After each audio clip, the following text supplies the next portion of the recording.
As a member of Congress, I introduced a resolution that called for the protection of Hindus and religious minorities in Bangladesh, people who continue to be targeted and persecuted to this day.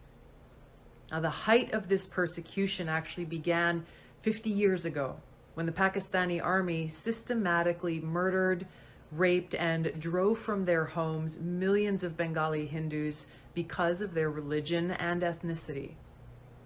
On March 25th, 1971, was the beginning of a systematic targeting of Hindus in Bangladesh by the Pakistani military.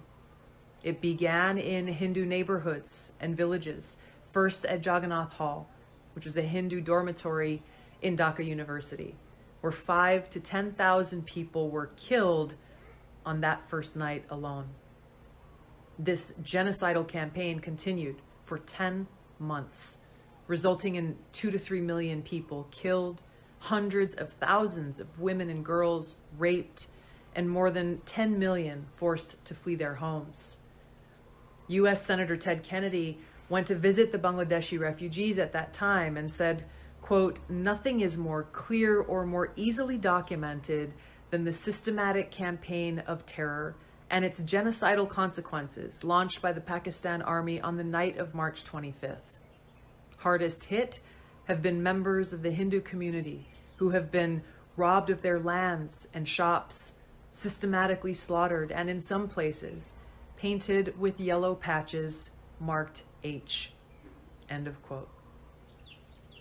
Now, the Islamist, not to be confused with Islam, the Islamist persecution of Hindus and other religious minorities in Bangladesh didn't end with Bangladesh's independence.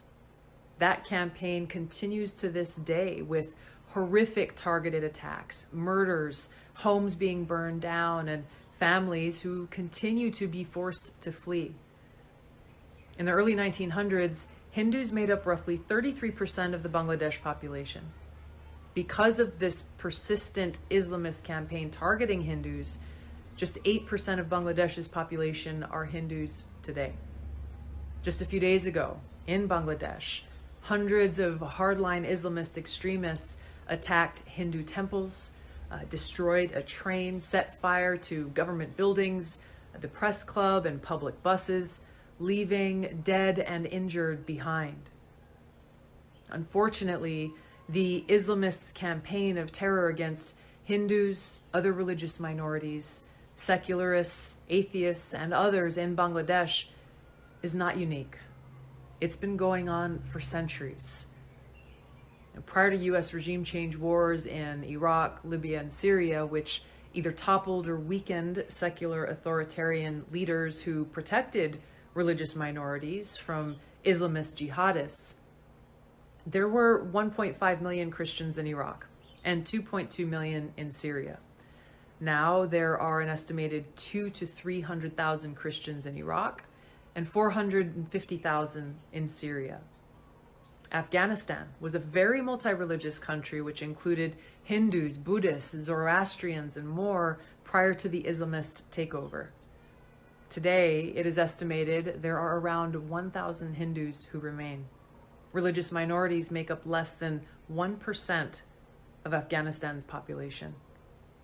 Until the leaders of the United States and the world condemn and commit to defeating the Islamist exclusivist ideology, an ideology which holds that all non-Muslims and many so-called quote-unquote heretical Muslims need to be wiped from the face of the earth, enslaved, or at the very least kept as second-class citizens without the right to own land, worship openly, etc., like in Pakistan, the jihadist campaign of terror will continue throughout the world.